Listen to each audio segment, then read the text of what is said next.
Lots of familiar names. Al. It's defaulting to no video. Looks Hello, like. Stephen. Hello, I hear you, but I can't see you. Hi, guys. Oh. Well, I can see you. Yeah. Well, what do I have to do to turn on the camera? Lower left-hand corner, there's a thing that says video. Hey, Ralph. Hey there, Steve.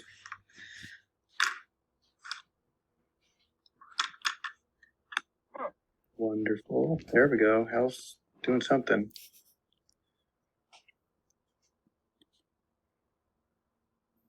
How's Chris doing today? Doing well. Just working from home like usual, so a little stir crazy. Yeah. Okay, there I come. Yep. Nice. Yeah. There I be. That's the first time I've seen your bald head, Hal, in a long time. It usually has a cap on it. Well, I usually have a cap on, but I took it off for the video. Yeah. Nice looking shirt, And too. reading glasses. Yeah. Hal, I know you've got your press for time, which is probably why you're in your car, so you can make a mad dash to go see family. I'll have Stephen kick things off, and then we can go into sort of the rules of how things are going. But Meg, if you want to hit the record, or if you haven't already, we'll have Stephen kick it off, and then we'll right into you, Hal. Okay. You let me know, Meg, when you're ready to roll. Go ahead, Okay. Stephen. Just to give you a little bit of history, how members have played an important role in our recent history. First of all, the only constant that has been that's held true in ORRC during the 10 years that I've been on the board has been race distances. Absolutely everything else has changed, and I'm not kidding. And why is that? Because our runners and walkers' needs have changed, and we've adapted to those changes for the most part. A bit of background why I'm excited that you're with us this evening. Twice in the last decade, the board has asked our members to give directional assistance. Once in 2014, when we were losing $80,000 annually for 2 consecutive years.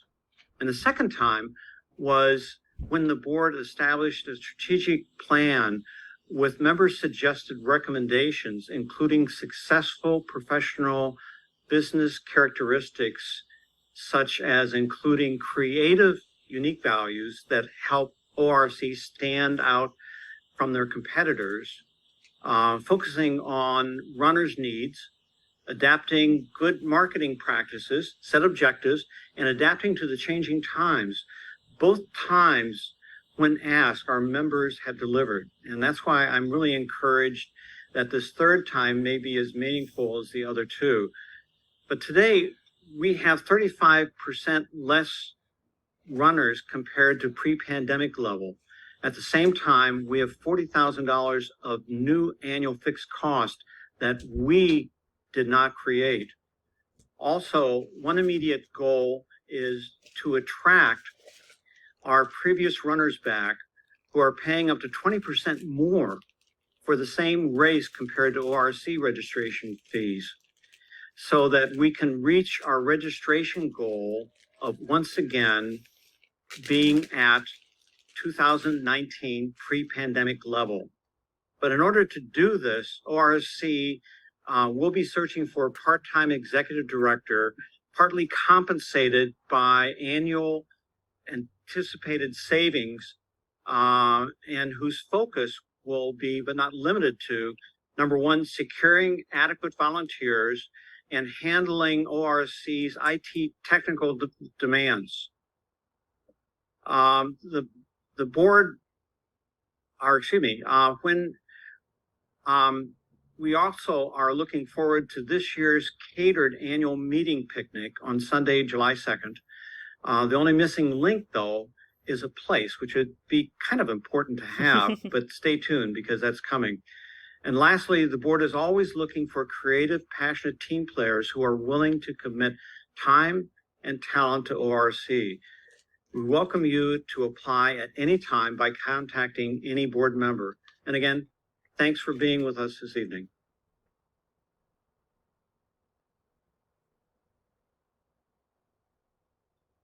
Wonderful. Thanks, Stephen. Hal, let's have you start off while I try to get the timer up and running here. Go ahead and do your thing. Okay, I'm going to talk about volunteers, which is always a key for anything we do, particularly these runs. And the particular thing I want to concentrate on today is high schools. And when I was writing all this up, it made me think back to my grandkids. And my youngest granddaughter is graduating from Liberty High School this year, so darn. But, you know, every high school has a track, a cross-country team, a National Honor Society, and lots of other groups. And this applies to all schools, whether they're 2A through 6A. Mm-hmm. And, you know, just as an example, ORRC helps to sponsor Liberty Fit. And, of course, whoever comes in as president then needs to know how to contact all of these people. So any race director needs to make sure they have all of that on Google so that it's accessible to the new president, race directors, blah, blah, blah. Now, every child 16 or older probably has a driver's license, which means they have access to a vehicle. They don't need any outside driver's help. No school transportation is needed.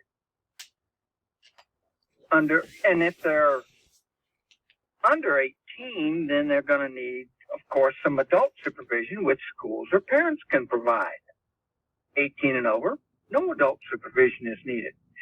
Now, every student wanting to graduate, and that's probably all of them, need X number of volunteer hours. It's a requirement for graduation.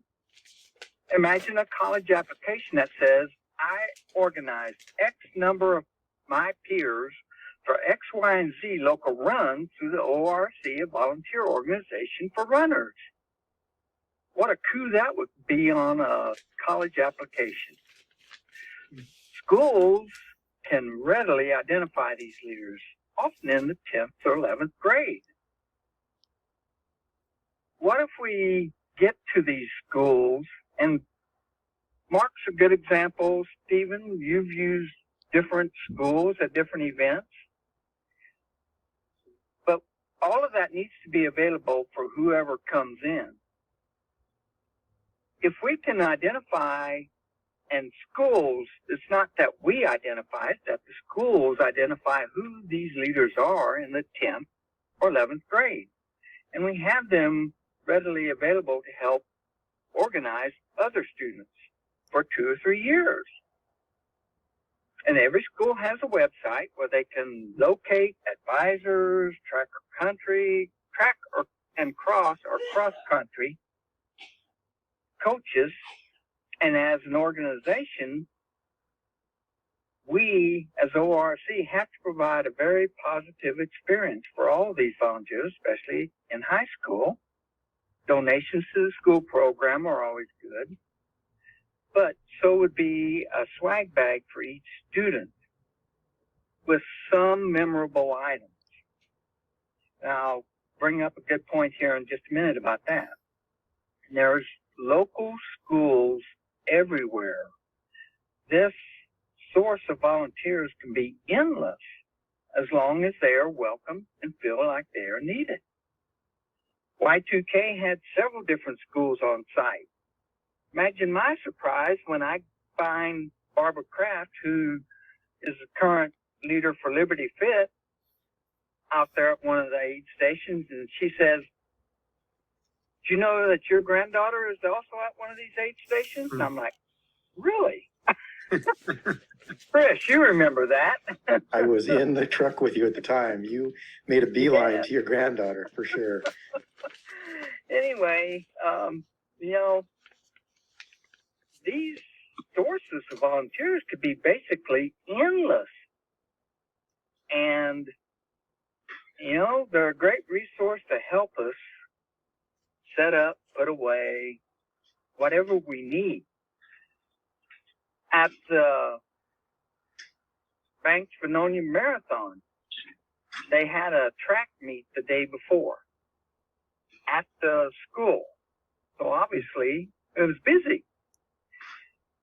But when I was driving the U-Haul from the field area up to the registration area, and there's 4 boys that are walking along there, and they just come from the track meet. Boys, how'd you like to come help us? We need some help loading things from the cafeteria into this truck. They were happy to help. Now, what did it take to solidify their happiness? Mark offered them pizza and water. Hot dang, them boys were happy. So, you know, high school kids are great to work with. And, of course, they have these goals for volunteering, which is good for us. All we have to do is make them feel happy, welcome, and thank you. And that's about all I have to say about it. Love it. Thank you, Hal. Right. That was Thanks, Chris. right on time, man. Have fun. Go see Right. your granddaughter. Thanks for being Yep. here. All righty. We'll see you guys later. Okay, thanks, Hal. Sure, Hal. All right. So Bye.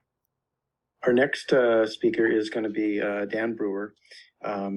What I would like to do, I was going to do this beforehand, but I knew Hal had a real tight timeline, so I wanted to get him going, get his stuff recorded.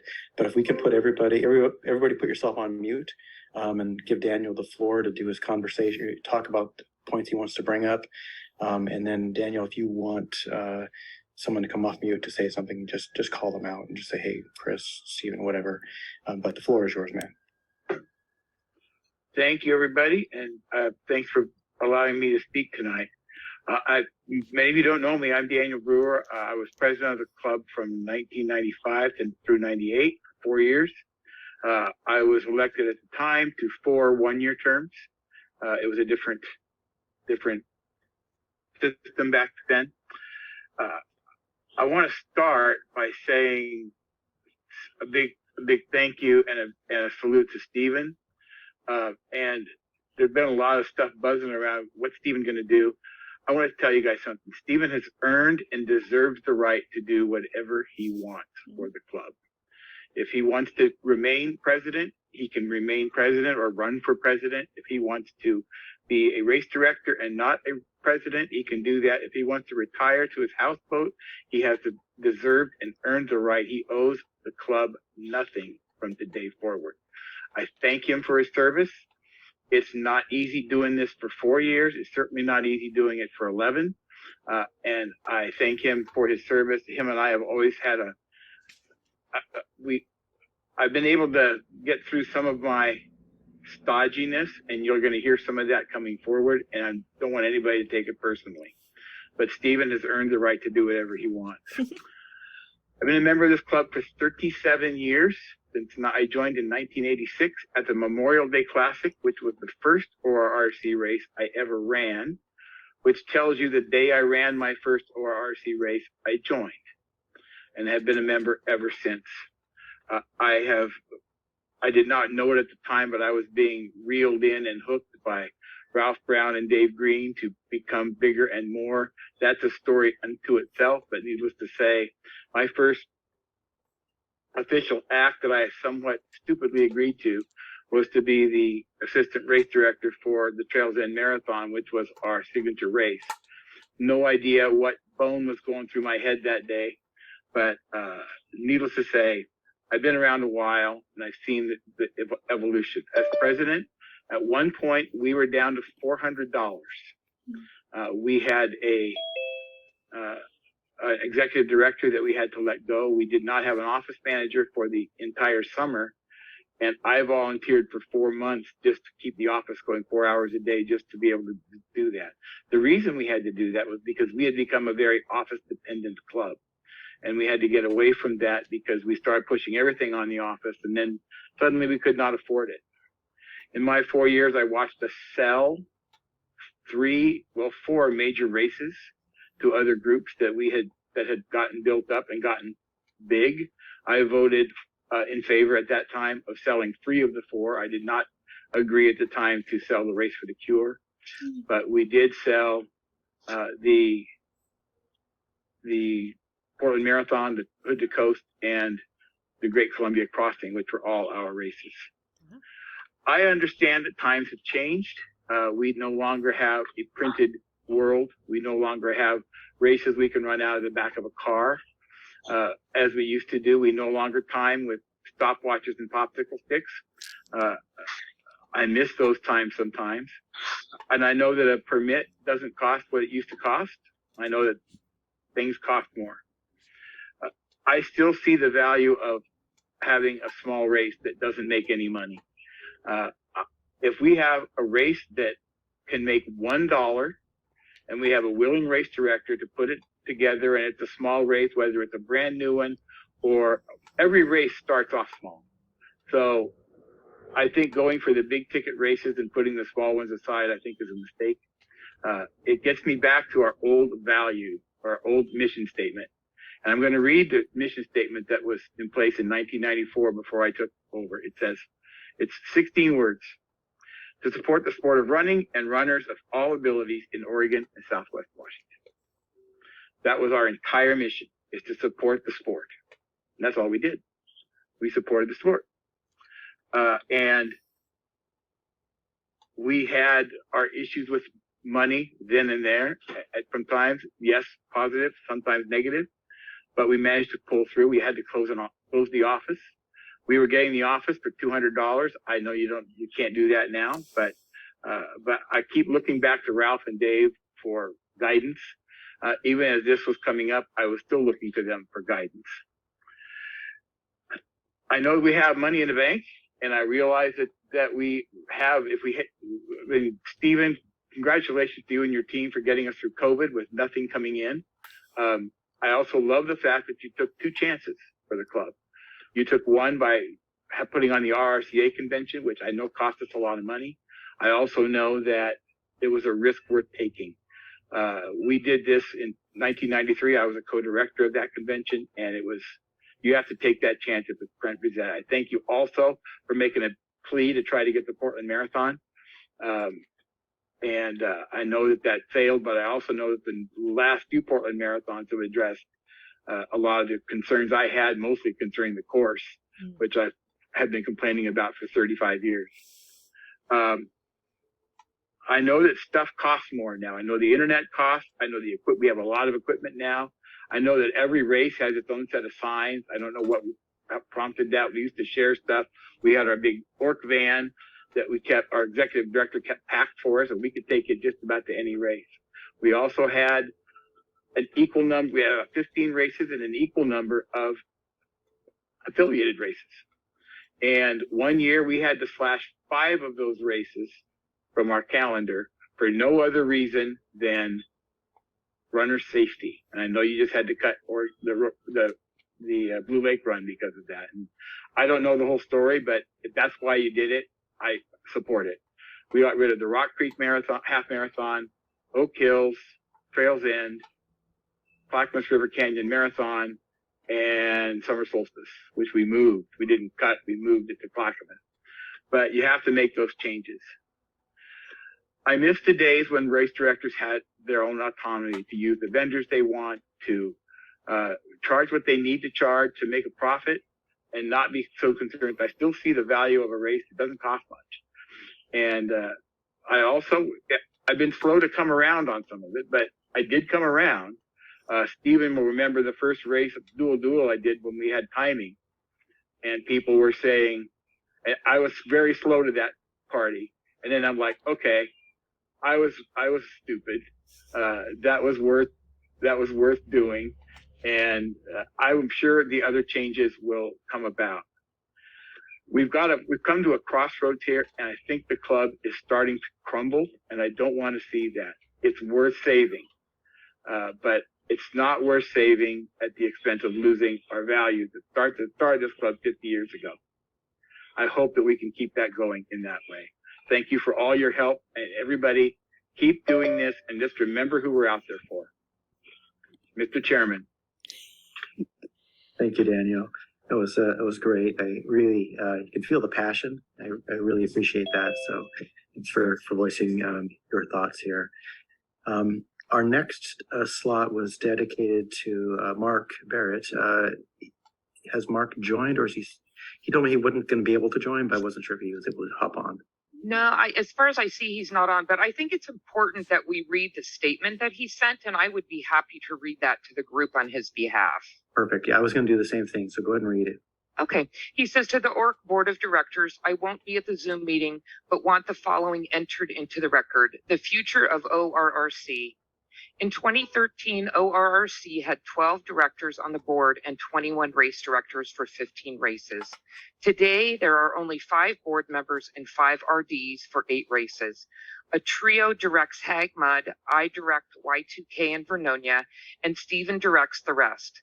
Club leadership has been on the decline for a while, and the pandemic certainly didn't help, but ORRC is at a crossroads. It seems clear to me that over the last 10 years, the board has driven away dozens of volunteers, and ORRC now needs to pay someone to get the work done. ORRC has changed from a volunteered powered club to do business. Using good business practices is essential, but so is treating volunteers with respect that I found lacking. ORRC is club, not a business. We need to fix it. For ORRC to survive and thrive, we need to simultaneously look forward and look backward. We look forward by embracing new technologies and full use of social media. We need to change our events to be more welcoming to younger runners and walkers. We need to face the fact that the pandemic changed society and running events. When ORRC was founded, it was the only game in town. Now, in the midst of a glut of for-profit event companies, ORRC needs to be special, not bigger. But we also need to look back to ORRC's roots and why it was so successful for so long. We built a community. We didn't just run, grab your reward, and go home. We stuck around to eat pancakes, talk to your friends that you see it race after race, and maybe won a pie or a shirt in a raffle. The club didn't just offer races. It offered group training runs and social events for members to gather and for potential members to learn what was so great about ORRC. We have supported youth running programs like Liberty Fit. We need our big moneymaker races like Vernonia and Turkey Trot. We need them to support smaller, quirky races that might only break even. If we want big, walk Portland to coast. If we want big, walk Portland to coast. If you want something a bit quirky, try Dual. If you want to do a warm-up for your first half marathon, Hag Road is 10.4 miles and just right for that. The current ORRC Board of Directors has a plan that further rejects ORRC's roots of quirky races and member engagement. They want to, 1, hire a paid executive director to do many of the jobs previously done by volunteers. 2, change the bylaws to reduce the minimum number of members, and I think he means board members, from 6 to 5. 3, to change the term of office of board members from 3 to 5, and I think he means years there, effective immediately. How is this not a power grab? If you want to serve on the board longer, simply run for re-election. If you only have 5 members, and the bylaws require 6, the common sense response would be to recruit more board members or hold an election, not change the bylaws. I have been saying publicly for a few months now that I'm ready and willing to join the board, but have yet to be considered. Between the pandemic and resignations, the board continues to appoint new directors rather than hold open elections. The pandemic is over, and this is an excellent time for a reset. Set a date for an annual meeting, Post the board positions that are open and who is running for election. Allow people to self-nominate. Give the power to the membership where it belongs. The future of ORRC is in the hands of the membership, not 5 board members. Mark. Thank you, Karen. That was great. And Mark's definitely got his passion there. And so happy to have his suggestions included in this recording. And Daniel agrees as well. Excellent. So we'll move on to the next person. Leland, are you on?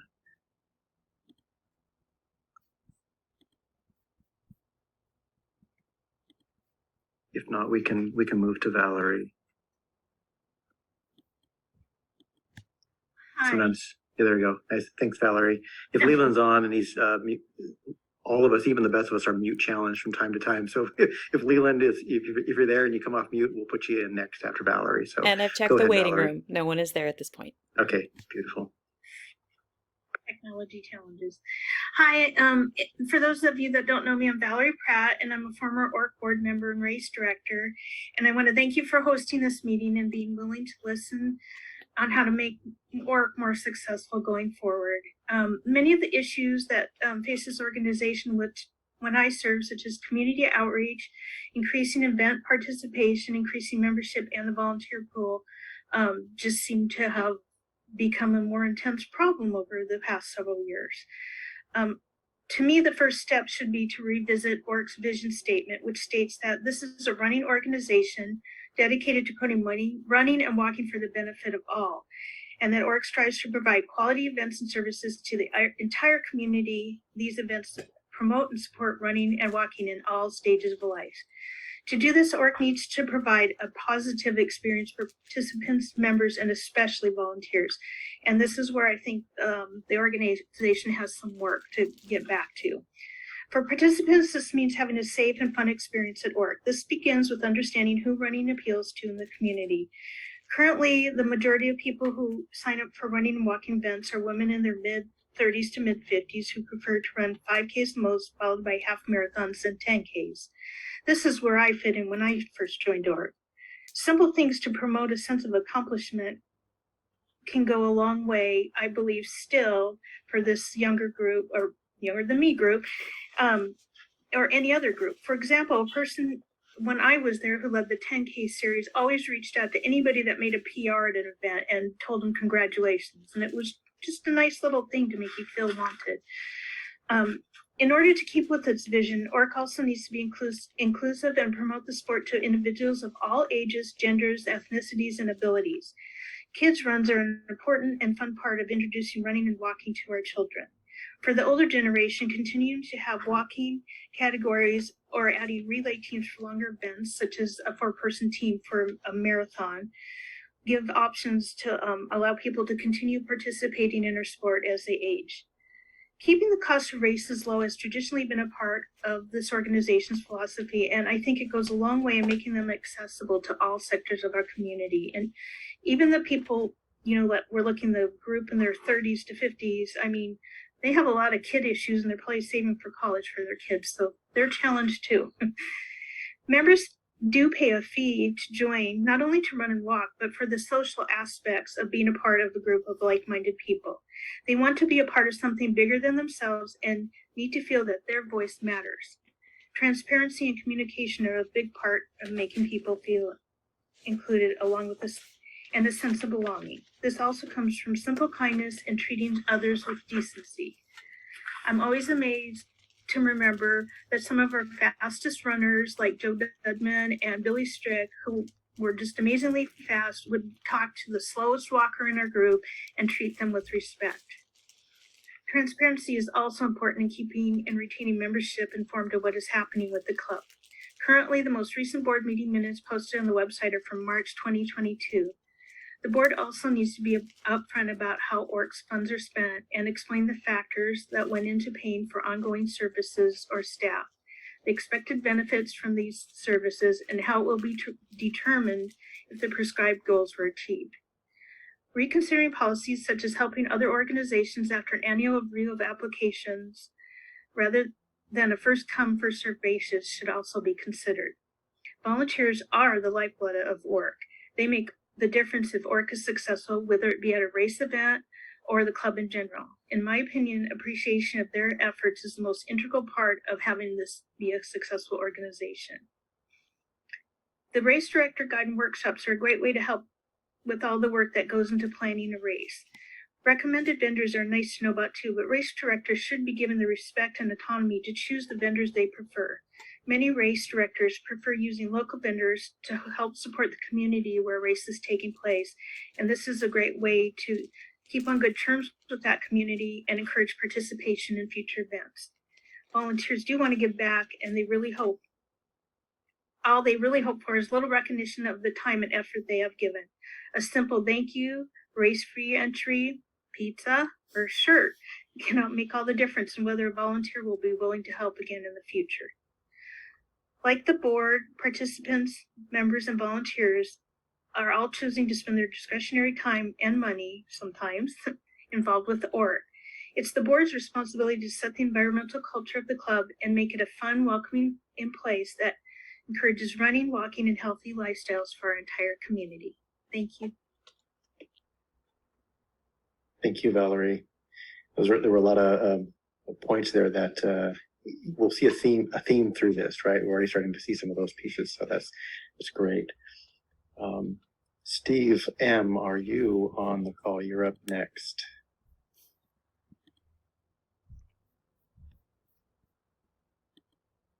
And if not, would that be Steve Mahoney? Yeah. He's here. Maybe just having trouble with the unmute. He may have stepped away. We're Yeah, ahead of sorry schedule. about that. Yeah, no, I didn't. I'm just mostly here to listen. Okay.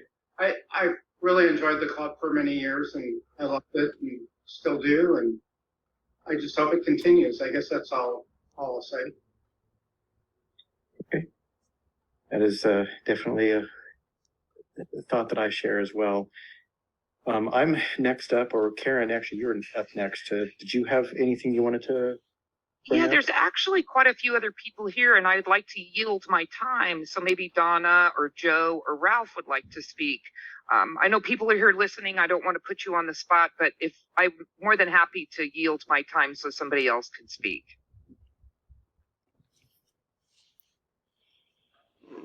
If you'd like to speak, just pull yourself off mute and speak away. We'll say something. Go ahead. Yay. Many of you know us. We've been on the board we've been volunteer coordinators most recently, and Julie's 1200 Club coordinator. I was past president before Stephen. And I remember Valerie and I worked together as treasurer and president. So she did a great job. I agree with everything that Daniel and Valerie have said, and a lot of what Mark said, that we have a niche, and we don't need to be all big races. And I think a run that only has 300 people in it and only makes, a little bit of money is not a failure of a race. They don't all have to be 500 to 700 people or 1,000 people or 2,000 or 3,000 like Turkey Trot. It's great. Those are nice runs. But I think our niche was providing fun opportunities for people. And we just started volunteering with an organization called Parks Run, where it's a free Saturday run every Saturday, just to encourage people of any level or ability. And I think our prices have gotten a little higher. I think allowing the RDs to have autonomy to choose what they think would work versus vendors versus distances versus prices, as long as they didn't lose money and it worked, I think that's what the club should be focusing on, is just the neat running experiences and not making every race homogenous and a huge moneymaker. That's what I think. Thank you. That was, again, I'm seeing a theme. I'm sure everybody else is seeing it as well. I've been collecting, so unless someone else has something they want to say, I've got a list of Chris, we've got topics. Joe also ready to share. Joe's here? Yay. Joe, do your thing. Thanks. Yeah, I just wanted to say that I think it was I was aware of ORRC and I did ORRC events way back in high school. And I think I finally joined right after I graduated from college. So that makes me about as long lived in the club as Daniel. And what I've always liked about ORRC is the community. It was a low-key community of runners that raced, yeah, but we also volunteered and we hung out at the races. We had a lot of fun. And people stayed with the club for years. There were people that I knew that were in high school when they started, and they stayed into their 40s. You'd see them at every race. They'd help out and volunteer. And I think recently the club there have been two sort of separations. There's a separation between the grassroots nature of the Oregon Roadrunners Club and what it's become, which is, Steve mentioned ORRC's competitors. And I don't think the club, a community-based running club should think of itself as having competitors. I don't think we're competing with Run with Paula or Uberthons or groups like that. I think we're a different kind of organization that's like a community organization, not a commercial organization that is trying to make put on money-making events for the general public. We want to have our members be members of the general public, but we don't want to put on races that compete with the commercial companies out there, the race companies. This is a running club.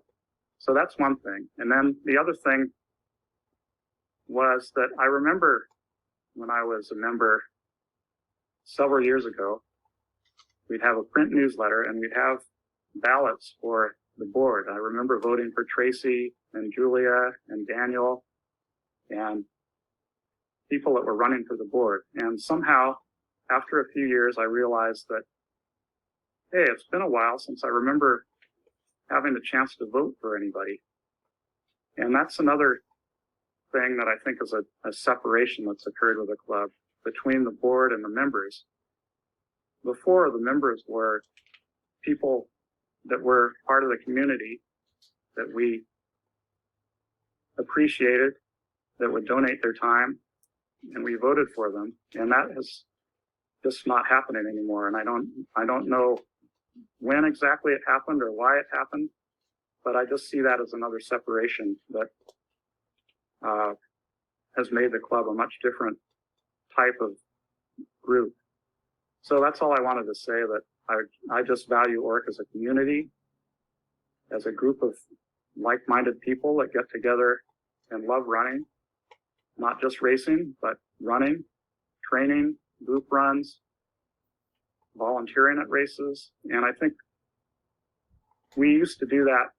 I think most members did a little bit of all of that to different extents, but I think we all used to do a little bit of that. So that's just some things I wanted to mention about the club that I have noticed recently. So it's not anything aimed at anybody in particular or anything like that. It's just changes I've noticed in the club that have really had an impact on me. So thanks for giving me a chance to speak. Thank you for joining, Joe. It's great to have the members here. That's what this is for, is every member having the opportunity to talk about what they see and where they think ORRC should go. And some of that's talking about looking at the past, some of that's talking about looking at the future. So this is all right in line with the theme, the idea of this particular listening session. Is there anybody else, any other members that would like to speak before I dive into the list that I've got? Ralph has his hand up. Beautiful. Thank you for noticing that. Your turn, Ralph. Thanks. First of all, I second what folks say. I really love this club. In 2012, I weighed 20 pounds more than I do today. It was my first race. It was Champouy. I then eventually actually joined the club. Steve knows me from other past things. for 25 years, I worked in the front office of the Oregon Symphony and doing lots of different things, but for 13 years for being marketing director. And we produce hundreds of events a year. And Stephen and I have talked about a number of things. I certainly feel that volunteers are amazing and useful and the heart of this group.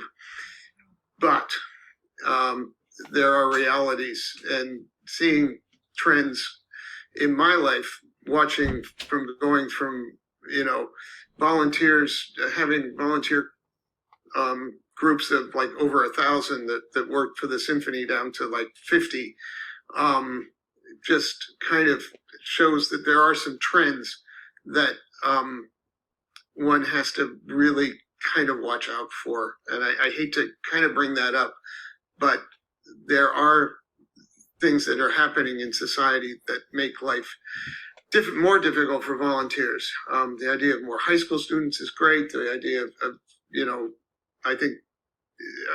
our board at the symphony was 80, so a board of 5 kind of makes me wonder. I would just say that that one has to kind of look at some trends.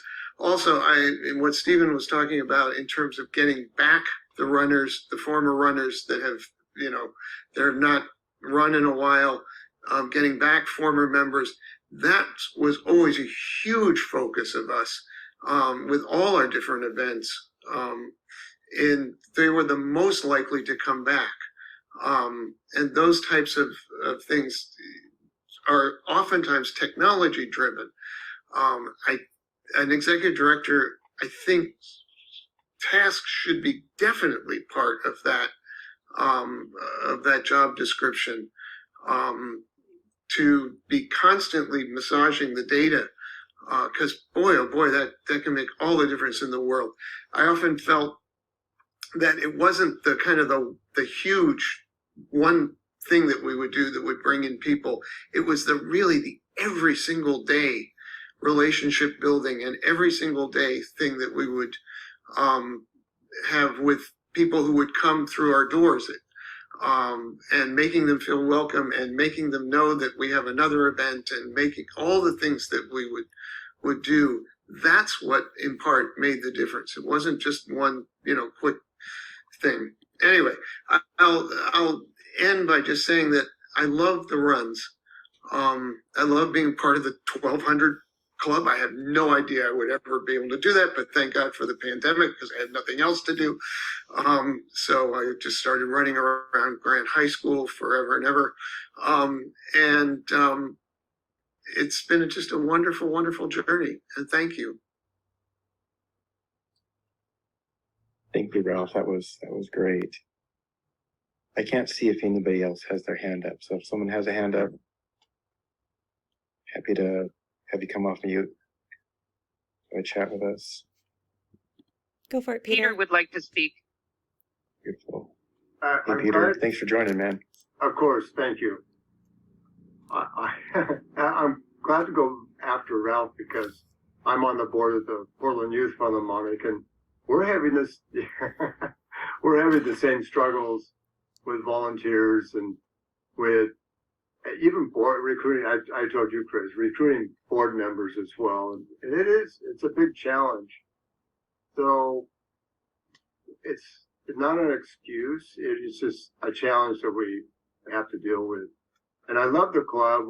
My wife and I have been involved at least for 10 years, and we've been in the 1,200 club. We've been doing all kinds of races. We're terrible volunteers. We never volunteer, and I apologize for that, but hopefully the money helps.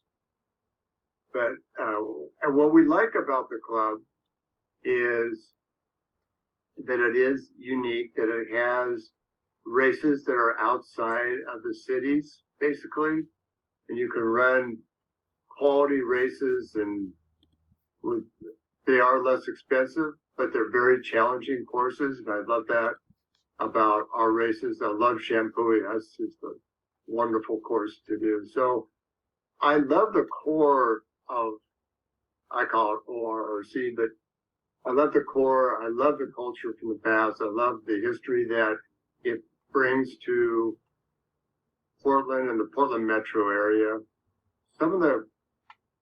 I have ideas, but when you have ideas, you really need to back them up with helping out too. I know our executive director, she says, if you have an idea, you better be ready to do it. Because you just can't pour ideas on a board or an executive director and expect something to get done. Everybody has to help out. So I first of all, in the middle, I want to say thank you all for your wonderful leadership, your wonderful volunteer, how you sacrificed over the years for us. We appreciate it very much. So some of the ideas I thought maybe, it was Joe who said that we're not competing with other clubs, and I think it was Joe. Anyway, I would agree with that. We are different, and maybe we can collaborate with other clubs in some way, in some fashion, to do group runs or have friendly competitions, or I don't know, something of that nature. But see, just to build the running community.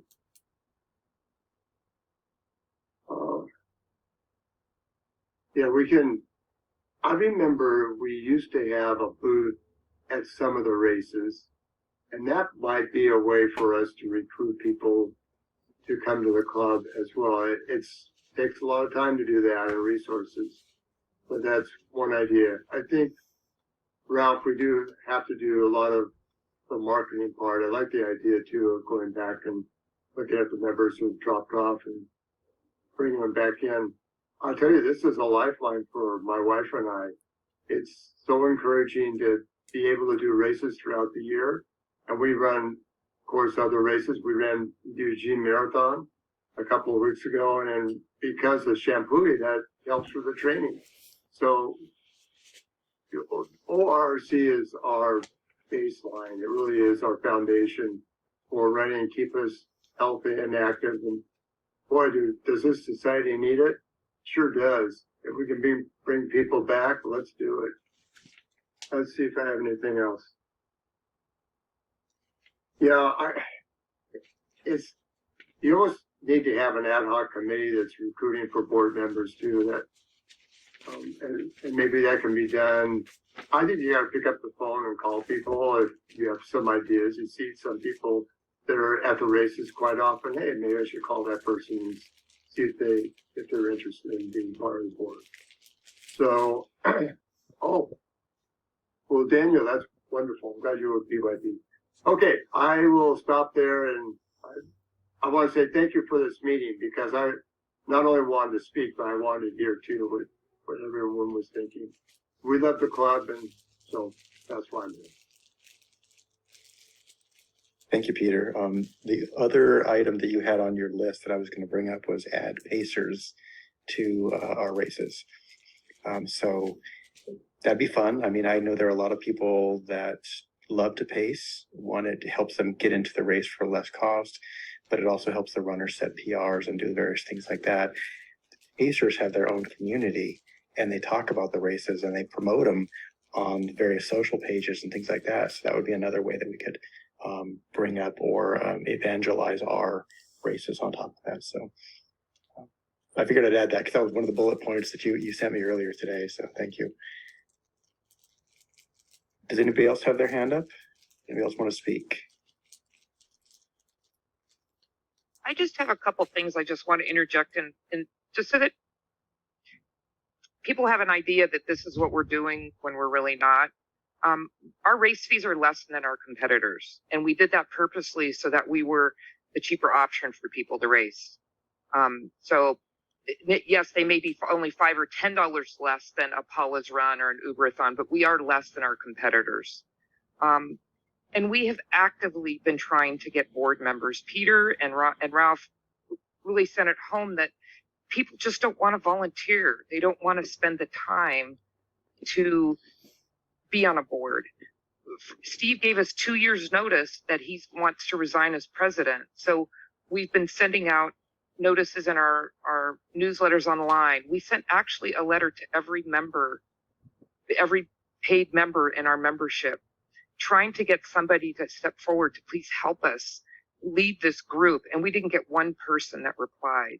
So Steve is very active in finding people out there and talking to people and trying to bring them in. It is just a very, very difficult market to get people to be on the board. This is my second time being on the board. I was on the board prior and then left and came back. And there was a huge thriving board, but once those members left, there was nobody to replace them. So some of you folks out there that are here with us, join us in some Zoom meetings. Join us. You don't have to join the board, but listen to what we have to say and be a part of our meetings that we have once a month. Maybe that will help you see where we're doing, and maybe you'll want to come and help us guide this in the future. And that would be great for us, because the five of us, we don't relish anything in having to do this alone. We'd like to share the burden with others. It's a very difficult thing to do. Yeah, thank you, Karen. And for anybody else, probably thinking, how can I join the ORRC board meetings? Look on orrc.net under news. You will see, I posted today what the next board meeting is, and the Google link is there. And that will be automatically updated on the first day of every month going forward. So you'll be able to see what date it is, join the meeting, take a listen, participate if you'd like, that kind of stuff.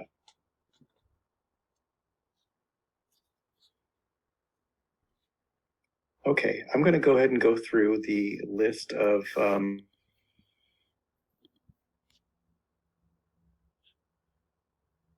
just muted myself by pressing enter. I don't know Zoom very well, by the way. I'm a Teams person. I'm going to go through the list of ideas that other members sent to me, and just to have these on the recording as well. So I'll start at the top. One member suggested that we could ask each member to volunteer for at least one event every year. So when they sign up or become an ORRC member, or even just do an email, hey, we'd like you to volunteer, choose where you want to do it and how. Another member asked if we love the fact that we went cupless, but sometimes showing up at the race day, you don't have your cup. So can we have cups available to buy on race day? Along with that, could we have ORRC branded cup belts to purchase on race day? I kind of think that's a smart idea. I've been at those aid stations, and a person has walked up to me with their hands cupped because they dropped their cup somewhere along the route and they don't have it anymore. So this might help in that situation. This is a theme that has been throughout the night. More 5Ks. One of our members said, I'm an older runner, and this allows me to run with my family, gives me the ability to participate even though I can't do the longer distances anymore. And that, in my opinion, falls in line with the ORRC mission. Same member asked if we could bring back or even start just a whole series, like a 5K series. We got the 10K series, we got the half series. Can we think of more series to have people run? Because that would be a challenge that they could do, and then have some kind of award at the end that they ran all the races in that particular series, or a set number of races in that series.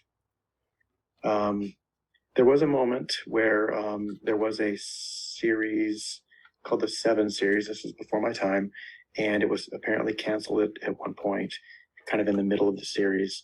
One member was asking if those people who were signed up for that race could have some discount, or maybe a free entry to another race.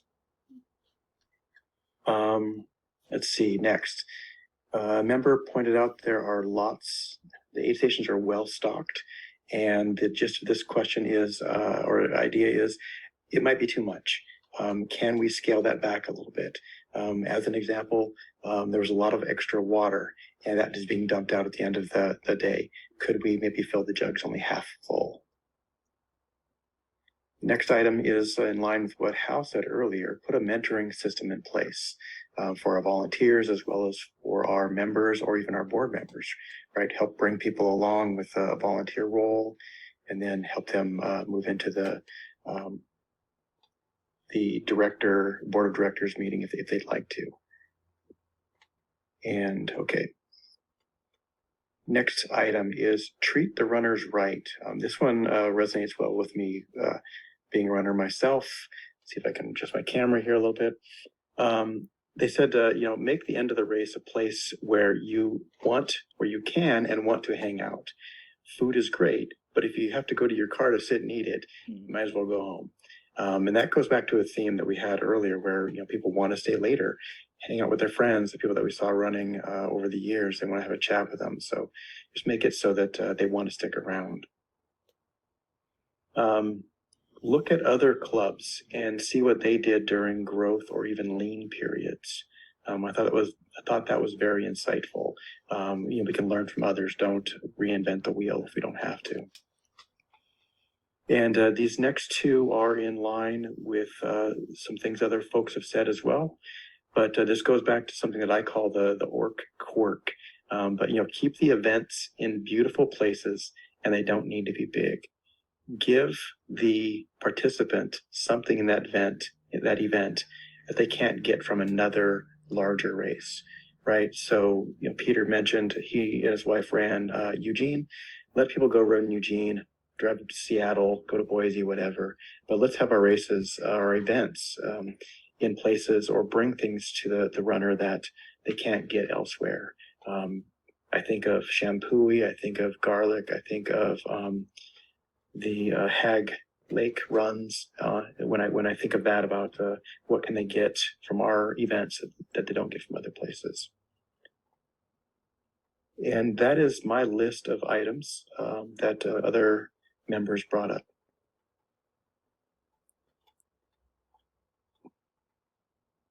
We've got a couple minutes left if anybody wants to come off mute and talk or bring up a couple of items. Yeah, go ahead. Chris, can I ask you a question?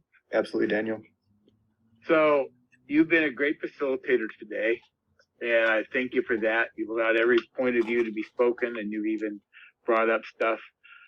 A lot of this is going to fall on you, and being in charge of races for the club.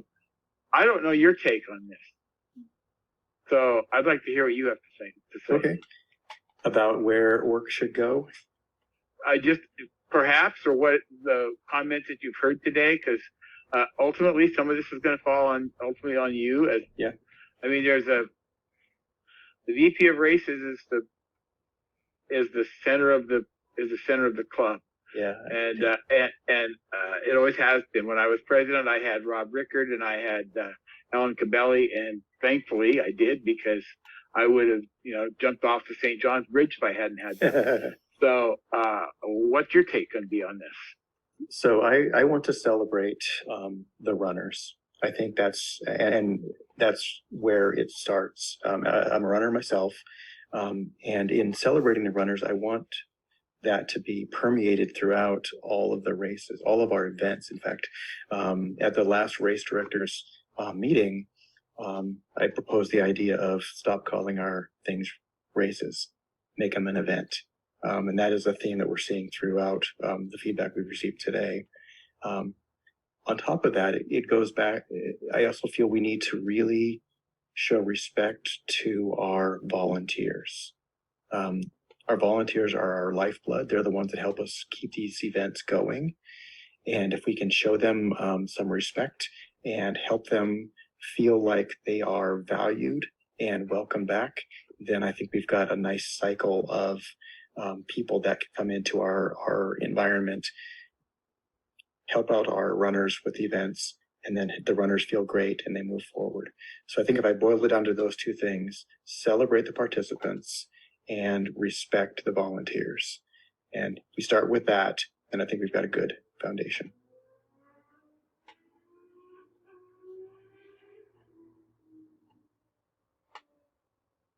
I think we have a shot. If that's your approach, I think we have a shot. Thank you. I appreciate that.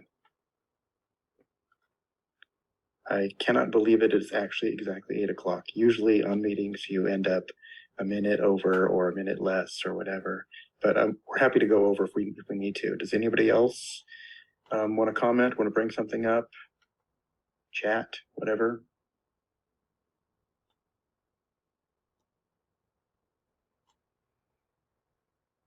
I will take silence as, I was going to say acquiescence, but that's not the word I want to use, but I'll take silence as the answer.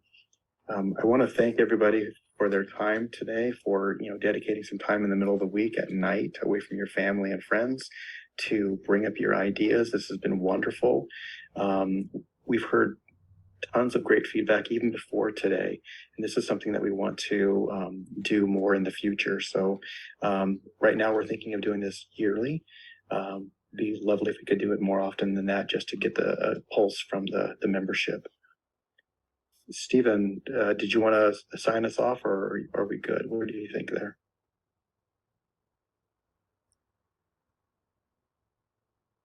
Trying to click my Yep. on mute button. No, if you want to sign off, but what I do want to also congratulate and thank Chris for being the facilitator tonight. This has been a learning experience for us all, and in my opening, I mentioned that this is the third time that I can remember being on the board that we've asked for member comment. This is the first time we've done it this is the first time that we've done it virtually. All the other times we were at meetings, but we learn a lot. This is a learning experience that we're going through, and as many of you have said, things aren't the same as they were yesterday or even 5 years ago.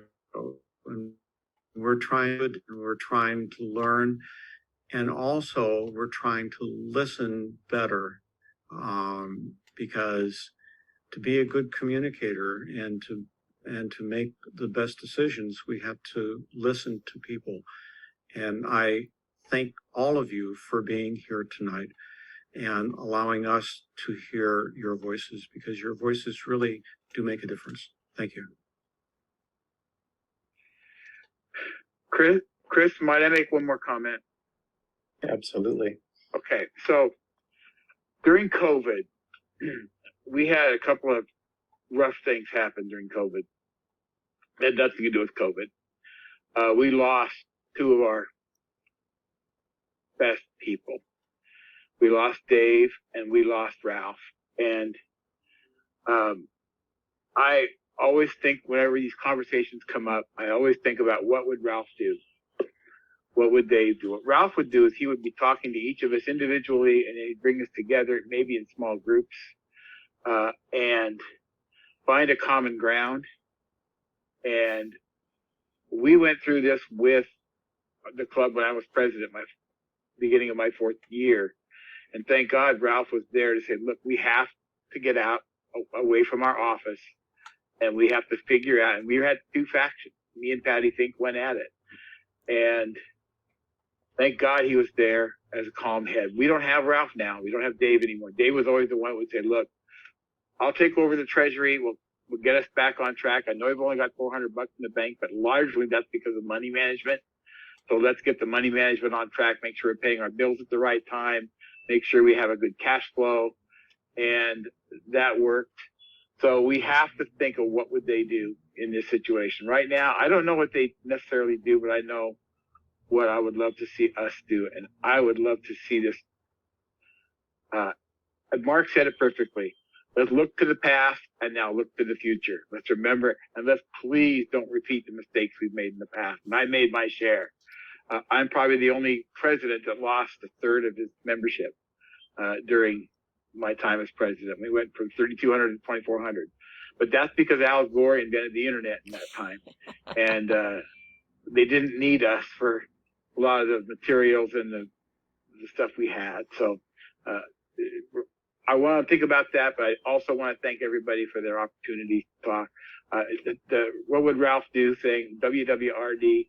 I have it, it's in my box that I carry to races, my race director's box. And I still think about it. So I think about those two guys because they're the ones that reeled me into this mess in the first place. Hadn't been for them, I'd just be a runner. So thanks everybody. Have a good evening. Thanks everybody for your comments. I appreciate the candor. Thanks, Daniel. Yeah, I got a chance to attend the ORRC convention earlier this year. And so I'll use the word they used. You were hoodwinked by Ralph. and by Dave. Just like every single person that gets into a club, they're hoodwinked, they're brought in, reeled in, however you want to say it. And we all are here and we enjoy it. So, yeah. I didn't even know I had a hook in my mouth. Didn't even know it. It's a good fisherman. Okay, everybody, we're a little bit over, and I want to be respectful of folks' time. I said we'd take an hour, and I've taken a little bit more. So I want to say I appreciate y'all being here. I love the feedback, the fact that we were able to get through all of our comments and conversations. Totally happy with all of this. We're recording this. We recorded it, so the idea is we're going to go through it as a board of directors. We want to make sure we don't miss a single point. The idea is at the annual meeting, we're going to lay out the things that we identified and then go through which ones we can address first, second. There'll be some that we won't be able to address for a while, but we're going to go through them and see which ones are addressable and see what we can hit. So I really appreciate everybody's time tonight, your comments and your ideas. Thank you.